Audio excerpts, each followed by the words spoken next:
Bueno, estamos en el mes de octubre, es nuestro mes de evangelismo. Y siempre compartimos mensajes de evangelismo, invitamos visitas y demás. La semana pasada estuvimos hablando, y es el lema de este mes, está en Jesucristo es el único camino. Y la semana pasada decíamos, si Cristo es el único camino, entonces hay cosas que tenemos que hacer. La primera, ¿cuál era? Perdón, ¿alguien vino el domingo pasado? ¿Cuál era la primera? ¿Perdón? Lo primero que hay que hacer es creerlo. Muy bien, muy bien. Lo primero que tenemos que hacer es creerlo. Lo segundo, vivirlo. Muy bien. Y lo tercero, predicarlo. Muy bien, eso decíamos ahí la semana pasada. Y hoy también decíamos que, por supuesto, si Cristo es el único camino que nos lleva a Dios. Pero en este mundo hay muchos caminos hay en este mundo. Y por eso hemos titulado el mensaje de hoy, el camino del deleite. Y ese es uno de los caminos, de los tantos caminos que hay en este mundo y encontramos a nuestro alrededor. Y yo les invito a buscar en la palabra del Señor, ahí en el libro de Lucas capítulo 15. Vamos a leer los versículos de esta parábola. Dice ahí en Lucas capítulo 15, versículo 11. Dice, también dijo, un hombre tenía 2 hijos. Y el menor de ellos dijo a su padre, Padre, dame la parte de los bienes que me corresponde, y le repartió los bienes. No muchos días después, juntándolo todo, el hijo menor se fue lejos a una provincia apartada y allí desperdició sus bienes viviendo perdidamente. Cuando todo lo hubo malgastado, vino una gran hambre en aquella provincia y comenzó a faltarle. Y fue y se arrimó a uno de los ciudadanos de aquella tierra, el cual le envió a su hacienda para que apacentase cerdos. Deseaba llenar su vientre las algarrobas que comían los cerdos, pero nadie le daba. Y volviendo en sí, dijo, ¿cuántos jornaleros en casa de mi padre tienen abundancia de pan y yo aquí perezco de hambre? Me levantaré e iré a mi padre y le diré, Padre, he pecado contra el cielo y contra ti. Ya no soy digno de ser llamado tu hijo, hazme como a uno de tus jornaleros. Y levantándose vino a su padre, y cuando aún estaba de lejos lo vio su padre, y fue movido a misericordia. Y corrió y se echó sobre su cuello y le besó. Y el hijo le dijo, Padre, he pecado contra el cielo y contra ti, ya no soy digno de ser llamado tu hijo. Pero el padre dijo a sus siervos, sacate el mejor vestido y vestirle, y poned anillo en su mano y calzado en sus pies. Tráete el becerro gordo y matadlo, y comamos y hagamos fiesta, porque mi hijo muerto era y ha revivido. Se había perdido y es hallado. Y comenzaron a regocijarse. Y su hijo mayor estaba en el campo, y cuando vino y llegó cerca de la casa, oyó la música y las danzas. Y llamando a uno de la casa, a uno de los criados le preguntó, ¿qué era aquello? Y le dijo, tu hermano ha venido, y tu padre ha hecho matar el becerro gordo por haber recibido bueno y sano. Entonces se enojó y no quería entrar. Salió su padre, por tanto su padre, y le rogaba que entrase. Mas él respondiendo dijo, Padre, he aquí todos estos años te he servido y no habiéndote desobedecido jamás. Y nunca me has dado ni un cabrito para gozarme con mis amigos. Pero cuando tu hijo que ha gastado tus bienes con rameras, has hecho matar el becerro gordo. Entonces le dijo, hijo, tú siempre estás conmigo y todas las cosas que tengo son tuyas. Mas era necesario hacer fiesta y regocijarnos, porque tu hermano era muerto y ha revivido, se había perdido y es hallado. Vamos a orar. Padre, te alabamos y te adoramos en esta hora. Te damos gracias por tu amor y misericordia. Gracias por tu palabra. Rogamos, Señor, suplicamos una vez más que tú nos uses. Aquí está tu iglesia. Ha venido a escuchar tu voz. Y es la voz de tu Espíritu la que hace la obra que la voz del ser humano no puede hacer.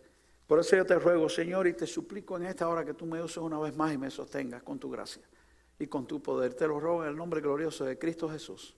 Amén. Sí, amados hermanos, el camino del deleite. El camino del deleite. Déjeme decirle, todo pastor cuando vamos a preparar un mensaje, y mire que tengo un pastor aquí que me está escuchando hoy, y entonces eso me pone un poco nervioso, ¿ves?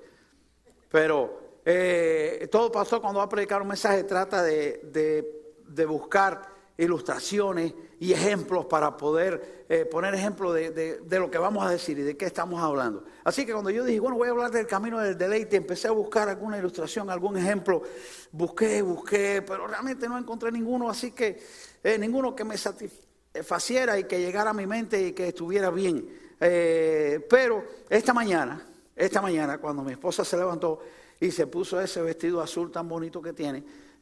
Bueno, la bonita es ella, el vestido azul, vaya, acaba de completar la cosa, ¿verdad?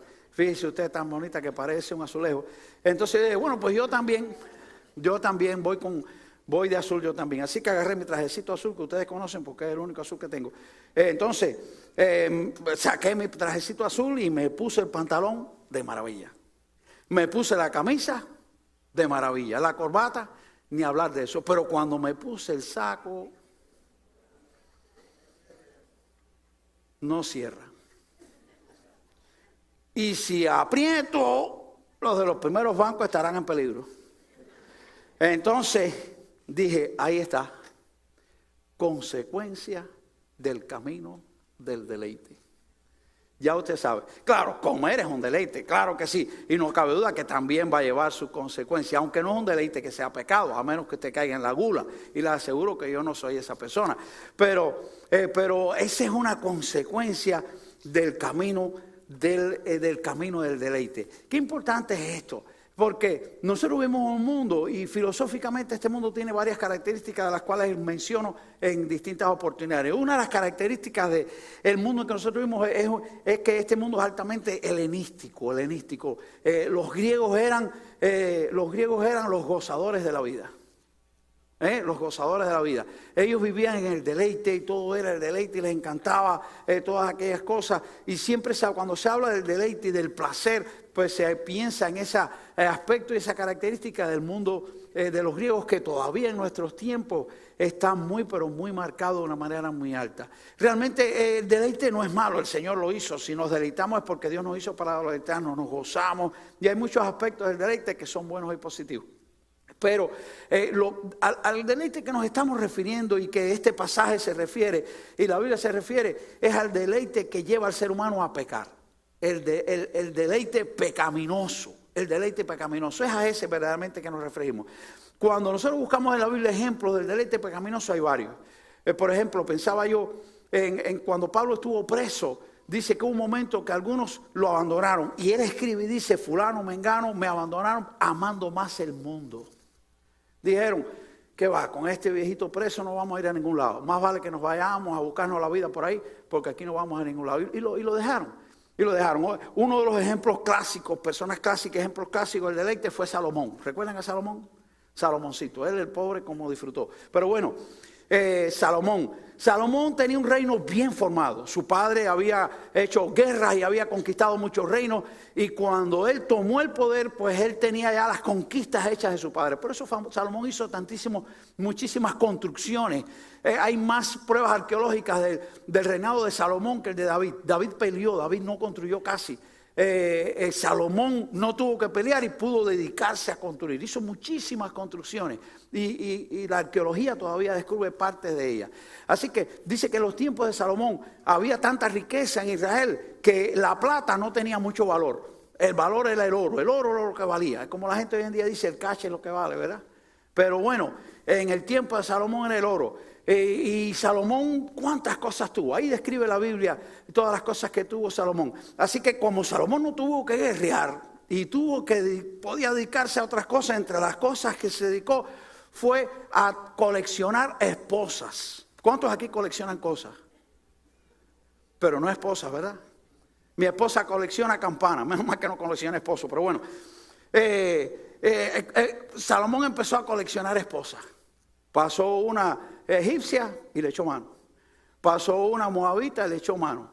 La primera que le pasaba por adelante, aunque fuera una escoba con saya, le echaba mano. Dice la Biblia que tuvo 700 reinas y 300 concubinas. ¿Eso suma? ¡Qué barbaridad! ¿Alguna dama presente le gustaría ser esposa de Salomón? Ninguna, mira para allá. La van a pasar bien, el tipo era rico. Fíjese usted que yo siempre digo, yo espero que con la sabiduría de Salomón las buscara Jimagua. Porque con cada Jimagua se ahorraba una suegra. Y por ahí por lo menos iba ganando, ¿no? Iba ganando y se iba quitando algunos problemas de arriba. Pero bueno, pero déjeme decirle, no hay un pasaje en la Biblia que describa mejor el camino del deleite que la parábola del hijo pródigo. No hay un pasaje. Déjeme decirle algo, déjeme decirle esto. si no fuera porque después de esta vida hay otra, el mejor camino que habría en este mundo sería el deleite. Se lo voy a repetir y lo dice la Biblia, no lo digo yo. Si no fuera porque cuando esta vida se termine, cuando yo muera, cuando mi cuerpo se muera, mi alma sale del cuerpo y va a seguir viviendo y tiene un destino del otro lado que yo tengo que procurar y cuidar y asegurar en esta vida, el mejor camino de este mundo sería el deleite. Lo dijo Pablo, ¿recuerdan? Ahí en el libro de 1 Corintios capítulo 15, cuando Pablo está hablando de la resurrección, Pablo dice, si los muertos no resucitan, ¿cómo dicen los buenos lectores de la Biblia? Dice, comamos y bebamos, aunque no nos cierre el traje, no importa, olvídate de eso, que mañana, y cuando muramos se acabó todo. Pero inmediatamente sigue escribiendo y dice, mas ahora Cristo ha resucitado a los muertos. Escúchame bien. Si tú crees que Cristo vive, es porque Cristo resucitó de los muertos. Y si Cristo resucitó de los muertos después de haber muerto, es porque hay vida después de la muerte. Número uno. Y número dos, es porque un día tú y yo vamos a resucitar también. Y vamos a estar delante de Dios y vamos a tener que dar cuenta de las cosas que hemos hecho. Y tenemos que prepararnos para ese día. Quizás te cueste trabajo creer eso. Yo quisiera detenerme para poder empezar a decirte algunos argumentos que la Biblia enseña acerca de la realidad de la vida después de la muerte y la resurrección. Pero no es el tema que me ocupa en esta hora, no me puedo detener en esto, pero déjame decirte esto. Hay solamente dos posibilidades. ¿Es verdad que hay vida después de la muerte o no es verdad que hay vida después de la muerte? Y como yo sé que hay vida después de la muerte, lo único que te puedo decir, si tú no lo quieres creer, no lo creas. Pero de todas maneras, el día que te mueras te vas a enterar. La triste realidad es que ese día no habrá oportunidad. Porque la oportunidad para resolver la situación con Dios para ese día está ahora, es hoy. Así que si no hubiese vida después de la muerte, el mejor camino sería el deleite. Pero como nosotros sabemos que hay vida después de la muerte y dos lugares de destino, el cielo o un lugar de condenación, por eso nosotros necesitamos cuidarnos del deleite del pecado y arreglar nuestro camino con Dios a través de Jesucristo. Hay 5 cosas que este pasaje nos enseña y yo quiero compartir de la manera más rápida que me sea posible. En primer lugar dice este pasaje que había un padre que tenía 2 hijos. Un padre y 2 hijos. Y 2 hijos. ¿Qué representa ese padre? Ese padre representa a Dios, que es nuestro Padre Celestial. Es el Padre Celestial de toda la humanidad, de todo el mundo. Ese padre representa a Dios. ¿Qué representan esos 2 hijos? La humanidad al final va a ser dividida en 2. Déjame decirte, en este mundo al final van a quedar solamente 2 grupos. Solamente 2 grupos. No va a ser el grupo de los feos ni de los bonitos. Yo me salvé entre eso. No va a ser el grupo de los ricos y los pobres, pues muchos aquí también nos salvamos. No va a ser el grupo de los grandes y no de los bajitos, no va a ser el grupo de los famosos ni de los famosos, no. Solamente 2 grupos. El grupo de los condenados y el grupo de los justificados. Eso es lo que representan estos 2 hijos. 2 hijos, uno que hizo algo y el otro que hizo otra cosa. Y al final el mundo va a estar dividido en 2 grupos, Dice que uno de aquellos 2 grupos fue donde estaba el padre y dijo, Padre, dame la parte de la herencia que me corresponde. Dice que uno de los hijos que usó su derecho para tomar su parte. Usó su derecho para tomar su parte. ¿Sabe usted por qué usé esa palabra? Porque nosotros vivimos en un mundo de hoy en que las personas, todo el mundo dice, ese es mi derecho. Eso es lo que yo me merezco. ¿No ha escuchado eso por ahí? Esto es lo que yo me merezco. Ese es mi derecho. Y todo el mundo reclama su derecho y reclama lo que él se merece. Déjeme decirle, cuando nosotros vinimos a este mundo, y el mes pasado fue el mes de la mayordomía, donde decíamos que Dios es el dueño de todas las cosas y la vida que nosotros tenemos, Dios nos la dio. Dios nos dio la vida. Dios nos dio la vida. Y Dios nos dio la prerrogativa de decidir qué es lo que vamos a hacer con la vida. Esa es la acción del hijo que le dijo al padre, dame acá las cosas. Porque usted puede tener el derecho de hacer con su vida lo que usted quiera. Aquel hijo usó el derecho de pedir su herencia, pidió su vida. El padre la tenía en sus manos, era de él, pero dijo, espérate, dámela, porque yo con la parte mía quiero hacer lo que yo quiera. Y así su padre se la dio. Cuando viniste a este mundo, el Padre Celestial, el Padre de los Espíritus, el Padre de los Espíritus, ¿sabes por qué tú y yo vivimos? Porque mi padre puso una parte masculina. Mi madre puso una parte femenina y Dios puso el alma. Por eso yo existo. Yo no soy parte de 2 seres humanos. Soy parte de 2 seres humanos y de un Dios que es el Padre de los puros y del Espíritu que puso el alma y por eso yo nací. El nacimiento es un milagro de Dios. Y qué bueno es que tú puedas saberlo. La vida que tenemos, Dios nos la dio. Dios nos la dio. Y dice que este hijo le dijo al padre, dame acá lo que a mí me pertenece, esto es mío y si es mío, dámelo. Y dice que el padre se lo dio. Cuando una persona hace eso, Una persona sencillamente se está rebelando en contra de Dios. Usted sabe lo que es el pecado. El pecado a la larga es una rebeldía contra la ley de Dios. Eso es el pecado. Una rebeldía contra la ley de Dios. Mire cómo lo dice ahí la palabra del Señor.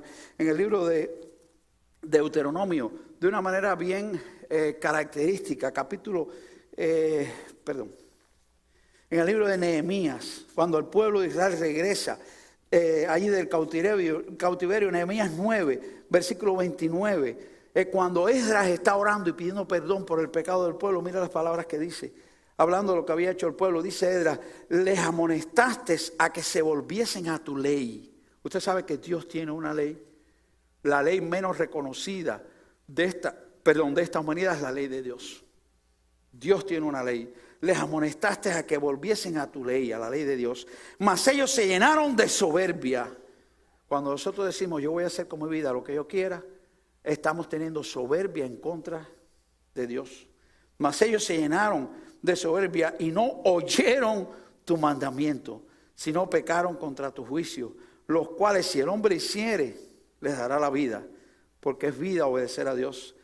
Dice, se rebelaron y endurecieron su cerviz y no escucharon. No lo dice la palabra, no lo dice la Biblia en el relato del pasaje que acabamos de leer de la parábola, pero yo pudiera imaginar a aquel padre, si era un buen padre. Él tomó las cosas que el hijo le pertenecía y se las dio. Pero ¿cuántas veces el padre le habrá rogado al hijo y le hubiera dicho, hijo, lo que vas a hacer está mal? No lo hagas, no te va a ir bien, por favor. Escucha, no lo hagas, no está bien lo que vas a hacer, no es bueno. ¿Cuántas veces nosotros quisiéramos decirle a un hijo nuestro, lo que vas a hacer no está bien? Lo que estás haciendo está mal, no te va a ir bien. No tomes ese camino que no es bueno. No lo vas a hacer. Y a veces ni tú ni yo podemos hacer nada. El padre de la parábola tampoco lo hizo. Porque el hijo sencillamente tomó lo suyo y se apartó de él. ¿Qué más dice este pasaje? Dice ese pasaje que el hijo se fue y malgastó las cosas. El hijo gastó su parte como él quiso. Es lo otro que nos enseña este pasaje. Yo miro el pasaje y pienso, bueno, ¿y qué si el hijo hubiese tomado las cosas que les pertenecía? Se iba a un lugar diferente, lejano, e invertía el dinero, invertía su parte. Hubiera puesto una hacienda, hubiese multiplicado el dinero, hubiese formado una familia, hubiese hecho algo fuerte, hubiera sido bueno, porque hubiera sido aún hasta una seguridad para su padre. Si su padre quebraba, pues entonces él podía ayudar a su padre. Hubiera sido totalmente diferente la historia. Pero no dice la Biblia que mal gastó los bienes. ¿Sabe lo que significa mal gastar? No hay una palabra más clara que esa. Gastarlo mal. Lo gastó mal. Él no invirtió su vida en lo bueno. Él sencillamente lo que le habían dado lo usó para mal. ¿Usted sabe por qué lo usó para mal? Mire, lo usó para mal no por haber solamente sido rebelde a su padre. Lo usó para mal porque se alejó de su padre. Cada vez que las personas se alejan de su Padre Celestial, de alguna manera malgastan su vida. Se lo voy a repetir. Lo que este hijo hizo representa lo que ya han hecho muchas personas en este mundo. Lo que un día hice yo y lo que quizás usted puede haber estado haciendo también, y lo que hemos estado aquí lo hemos hecho en algún momento de nuestra vida. Tomamos nuestra vida y nos alejamos del Padre Celestial, haciendo lo que nosotros queríamos. Y eso es malgastar tu vida.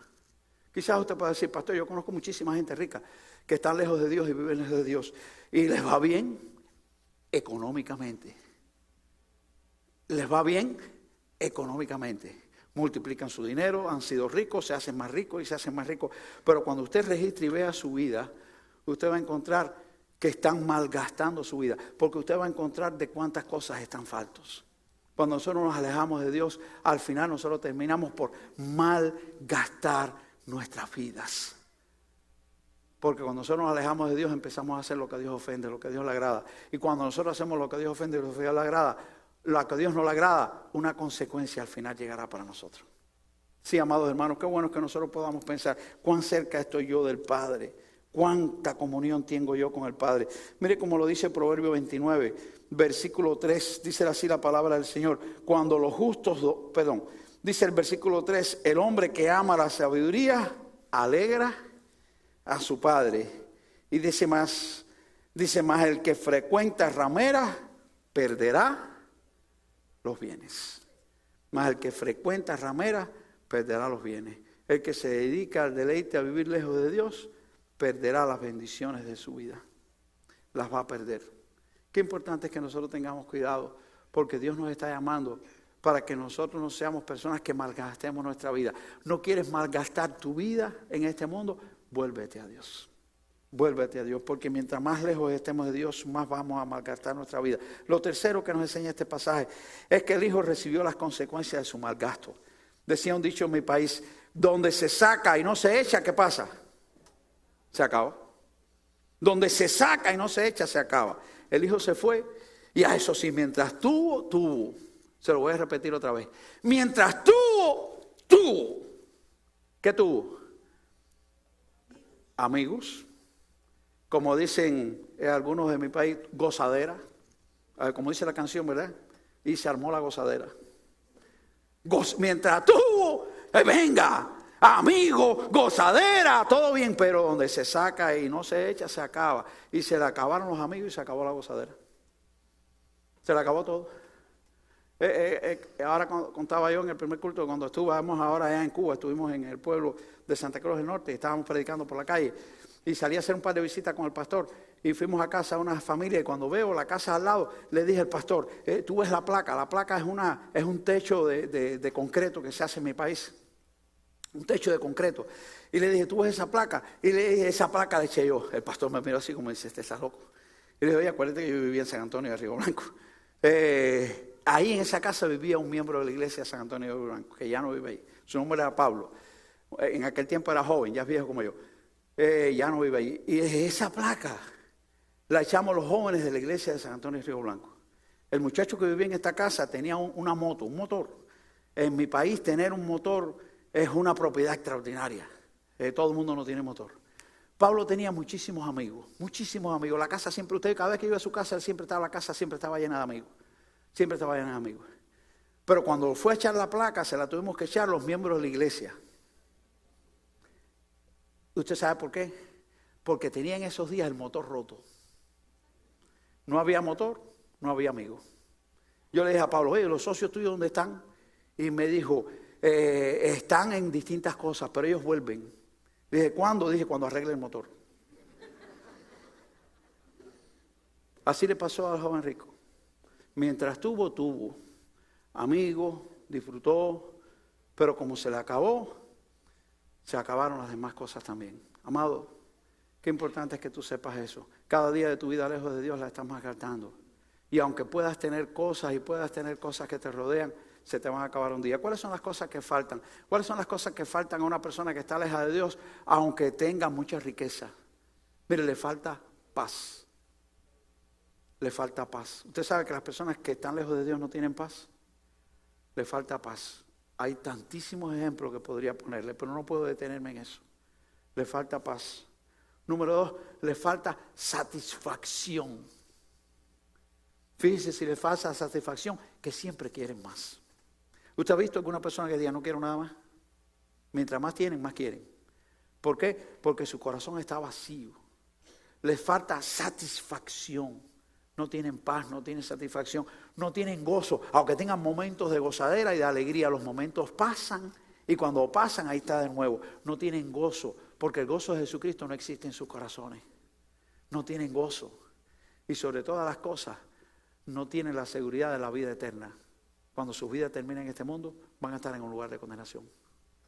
La persona que está lejos de Dios está falto. Está falto, tenga lo que tenga, haya alcanzado lo que haya alcanzado, está falto. Y aquel joven que se alejó de su padre y malgastó su vida, se quedó falto, se quedó vacío. En tu vida hay un vacío, llénala con Jesucristo. Qué importante es que tú lo puedas buscar en tu corazón. Lo próximo que dice ese pasaje es extraordinario. Aunque el hijo malgastó sus bienes, sí los malgastó y estuvo falto. Qué importante es Lo único que llena nuestros corazones de satisfacción es el Señor. Mire cómo lo dice el Salmo 63, versículos del 1 al 8, pero no lo voy a leer completo por razón de tiempo. Dice el salmista en el Salmo 63, Dios mío, eres tú. De madrugada te buscaré. Mi alma tiene sed de ti, mi carne te anhela. La tierra seca y árida, en tierra seca y árida donde no hay agua, para ver tu gloria y tu poder, así como te he mirado en el santuario, porque mejor es tu misericordia que la vida. Mis labios te alabarán. Tantos pasajes de la Biblia que nos hablan a nosotros de la necesidad que el ser humano tiene de Dios. El salmista decía, mi alma tiene sed de Dios. No hay satisfacción lejos del Padre, porque nuestra alma necesita al Padre. Lo cuarto que enseña este pasaje para mí es lo más extraordinario, porque dice allí que estando en esta condición de vacío, de necesidad, el Hijo volvió en sí. Dice el versículo 17, y volviendo en sí dijo, ¿cuántos jornaleros en casa de mi padre tienen abundancia y yo aquí perezco de hambre? Volver en sí, ¿qué significa volver en sí? Déjame decirte, anoté allí porque esta para mí siempre es la parte trascendental de todo este pasaje. Volver en sí significa volver a la cordura. Volver en sí significa darse cuenta de lo que yo antes no había visto. ¿Dónde estaba el Hijo? Lejos de su Padre, lejos de todo el mundo. ¿Cómo fue que pudo volver en sí? Ese es un milagro de Dios. ¿Sabes que la regeneración es un milagro de Dios?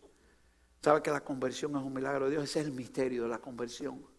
¿Qué yo puedo hacer para que un hijo vuelva en sí? ¿Qué yo puedo hacer para que un padre vuelva en sí? ¿Qué yo puedo hacer para que un ser querido mío vuelva en sí? Y se dé cuenta que lejos de Dios no hay nada más que un lugar de condenación eterna. Que necesita abrir sus ojos, darse cuenta que la vida pasa, la vida termina. Y después que la vida termina tendrá que dar cuenta a Dios y necesita hoy volver en sí. Porque mañana podrá ser demasiado tarde. Volvió en sí. Se dio cuenta que estaba lejos del Padre. Y lejos del Padre se reciben consecuencias, tragedias, vacío, sufrimiento y sobre todas las cosas una condenación eterna que te espera.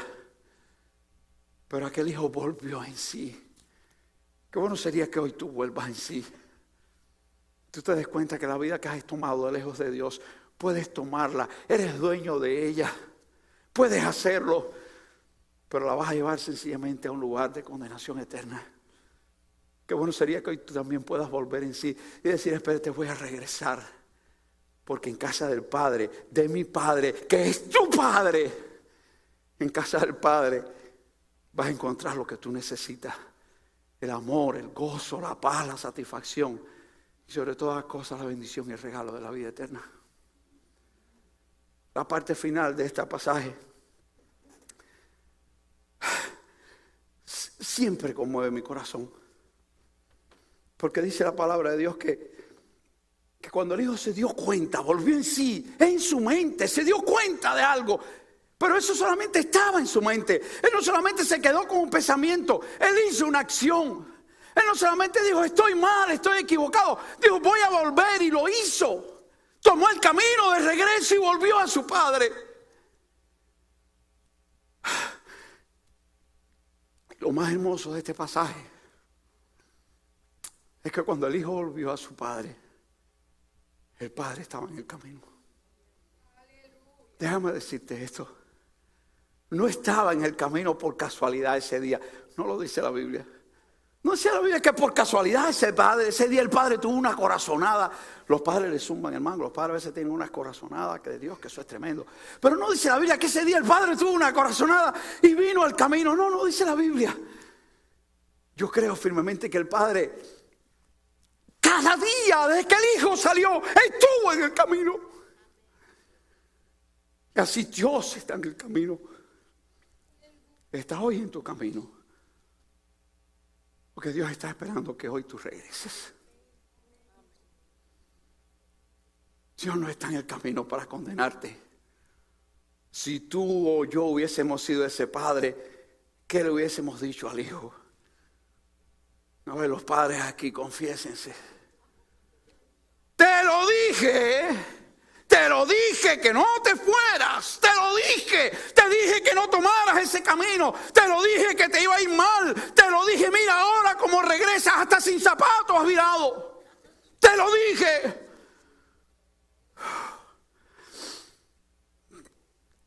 Eso no fue lo que pasó.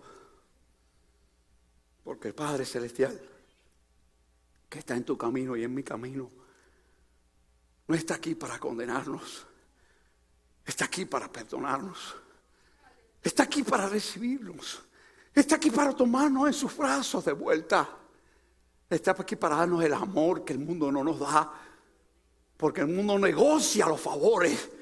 Jesucristo da el amor que nadie da porque no pide nada a cambio. Y qué importante es que nosotros hoy podamos volver en sí. Volver en sí para regresar al Padre. Porque hoy el Padre está también en el camino de tu vida, de nuestras vidas. Y está con los brazos abiertos esperando a quién. ¿Quién es el que va a regresar? No importa cuán lejos te has ido. No importa hasta dónde te has ido. El camino de regreso siempre está y el Padre está en él. Por eso yo quiero hoy decirte dos cosas. Hoy es día para que tú le digas, Señor, perdona mis pecados. Padre, yo quiero volver, he pecado contra el cielo y contra ti. Dice la Biblia en Juan capítulo 3, versículo 1, mirad cuál amor nos ha hecho el Padre, que nos ha dejado ser llamados hijos de Dios. Dios quiere recibirte para hacerte tu hijo, su hijo. Dios está esperándote en esta hora. La segunda cosa que yo quiero decirte es esta. ¿Cómo termina el pasaje? Termina el pasaje cuando el Padre estaba lleno de gozo y todo el mundo en fiesta. Dice que hay fiesta en el cielo cuando un pecador se arrepiente. Todo el mundo estaba en fiesta, todo el mundo estaba lleno de gozo y de alegría. Y se acercó el hijo que nunca había hecho nada malo. Y oyó la música y dijo, hey, ¿esto qué? Dijeron, tu hermano volvió. Y dijo, ¿pero qué? Mataron al becerro gordo. Y el padre dijo, no entro. Porque mi padre nunca me ha dado lo que ha dado a él, que ha malgastado todas las cosas. Y su padre salió y le dijo una cosa que muchas veces leemos en la Biblia y no nos damos cuenta de lo que dice. Su padre salió y le dijo al hijo, mira hijo, había que hacer fiesta porque tu hijo ha vuelto con vida. Y escúchame esto, todo lo que tengo es tuyo. Yo he recibido a mi hijo, yo lo he perdonado, yo estoy haciendo fiesta, pero lo que le pertenecía a él lo perdió. Todo lo que hay aquí es tuyo. Déjame decirte algo. Dios es un Dios de amor, pero el mensaje es fuerte. Cada día que vivas lejos de Dios, lo estás perdiendo. Cada día que te mantengas en el camino que hayas querido tomar lejos de Dios, es un día que estás perdiendo y no va a volver. Solamente te quedan los días que de hoy en adelante, si vuelves a Cristo, vas a disfrutar junto al Padre en sus manos y para su gloria. Por eso yo quiero pedirte en esta hora, no te vayas de este lugar si nunca lo has hecho, diciéndole, Señor Jesús, yo te doy gracias por pagar mis pecados en la cruz. Padre, he pecado contra el cielo y contra ti. Hazme como uno de tus hijos. Porque hoy el Padre está en el camino de la vida, de tu vida, y te está esperando con los brazos abiertos. Yo quiero preguntar, ¿habrá alguna persona en esta hora, en este lugar, que nunca le ha dicho, Señor, perdona mis pecados, yo te acepto como Salvador? Que nunca se ha dispuesto a volver en sí para regresar al Padre. Yo quiero invitarte para que tú lo hagas en este día. Y si tú sientes el deseo en tu corazón de hacerlo, yo quiero que tú lo manifiestes alzando su mano, porque yo no puedo saber lo que tú piensas o sientes. Pero yo sí quiero orar por ti. Un hermano que está ahí va a orar por ti. Habrá alguien que hoy quiere decirle, Señor, perdona mis pecados, yo te acepto como Salvador. Yo quiero volver a ti. Yo quiero volver en sí. Yo no quiero estar más lejos. Yo quiero volver a ti. Habrá alguien que hoy quiere decirle, Señor, perdóname. Yo te recibo como mi Salvador. Nunca te lo he dicho, pero yo te lo voy a decir hoy. Yo quiero regresar a tus caminos. Aquí estoy para decirte. ¿Habrá alguien que quiere decírselo al Señor hoy? No quiero insistir, no te estoy animando, no te estoy embullando, pero si en tu corazón está este deseo, yo no quiero que salgas de este lugar sin podérselo habérselo dicho al Señor. ¿Alguien quiere decírselo al Señor? ¿Quiere usted alzar su mano? Si todos los que estamos aquí lo hemos hecho, Yo tengo una segunda pregunta. Yo no quisiera que salieras de este lugar sin preguntarte cuán cerca o lejos estoy del Padre. A veces hemos aceptado a Jesucristo, pero nos hemos dado libertades que nos han llevado por algún camino que a Dios no agrada. Y hoy puede ser un día para que tú vuelvas para estar junto al Padre y tú reconsagres tu vida si ya te habías entregado al Señor. Por eso yo quiero preguntar, ¿habrá alguna persona aquí hoy que quiere decirle: Señor, perdóname por haberme alejado de ti un poco en las cosas de la vida, pero aquí estoy para volver a ti? Aquí estoy para estar cerca de ti. Aquí estoy para estar en fiesta contigo. Aquí estoy para estar a tu lado. ¿Quieres decírselo al Señor? ¿Quieres ser valiente y ponerte en pie en esta hora? Yo te invito a que lo hagas. Vamos a orar y pedirle al Señor que nos permita disfrutar esa fiesta con el Padre, estando cerca de Él. Padre, en esta hora yo te alabo y te adoro. Yo te doy gracias sobre gracias por tus bondades y por tu amor. Gracias por todo hermano que ha venido aquí en esta mañana. Gracias por tu palabra. Gracias por Jesucristo que en la cruz murió y pagó nuestros pecados.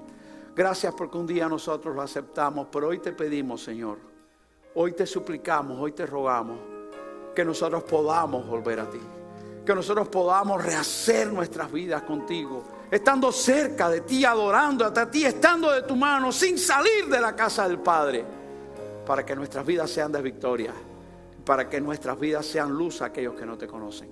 Yo te lo ruego humildemente, pidiendo que nos lleves a nuestros hogares con ese gozo de la salvación y con la bendición de tu presencia y tu gracia en nuestras vidas. Te lo suplico y te lo imploro en el nombre de Cristo Jesús. Amén.